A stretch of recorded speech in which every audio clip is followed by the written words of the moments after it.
ডাব খেতে দিয়েছে, ডাবের মধ্যে ভালো শ্বাস হয়েছে।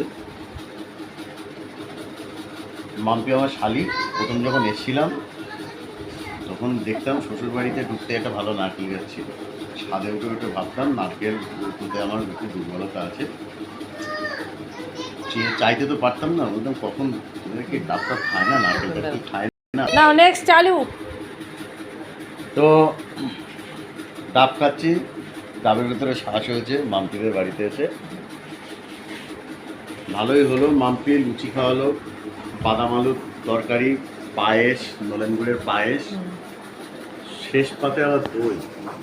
ধূপগুড়ির ঘোষপাড়া দইটা আবার বিখ্যাত এখানকার। আমি দেখলাম যে আমি যখন প্রথমে বিয়ে করতে আসি ও মাম্পির দিদিকে, তখন দেখেছি এখানে যে ঘোষপাড়ার যে দই বিক্রি করছে তার বাড়ি ছিল কাঠে, আর এখন এসে দেখি পাড়ার মধ্যে সেরা বাড়ি, কয়েক কোটি টাকা দিয়ে তৈরি করা।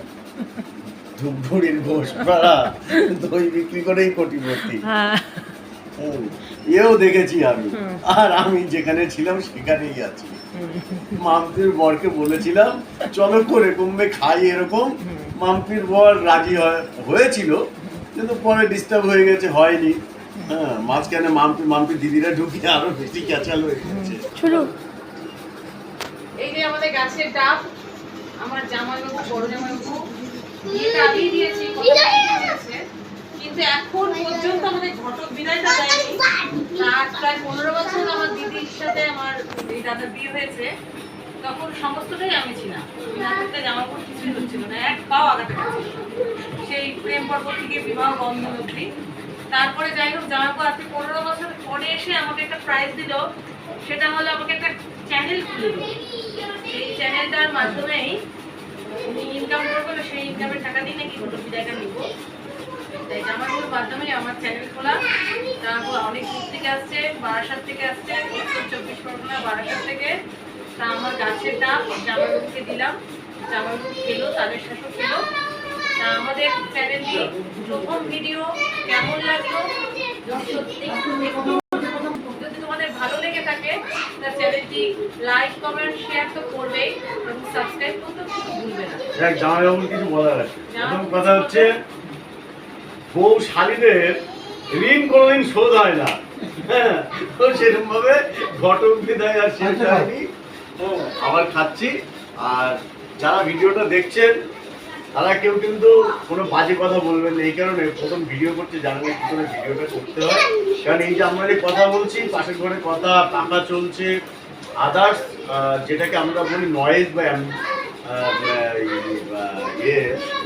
নানা রকম শব্দ, অ্যাম্বিয়েন্স, সেগুলো কিন্তু ঢুকে গেছে।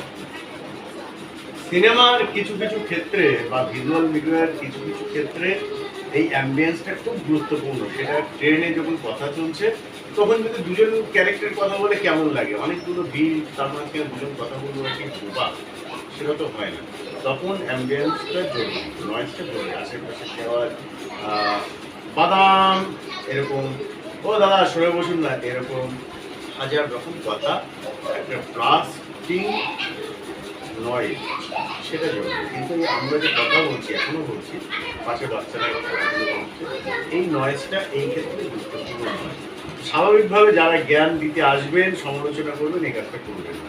অনেকে অনেক কিছু জানে, আবার অনেক কিছু জানে না।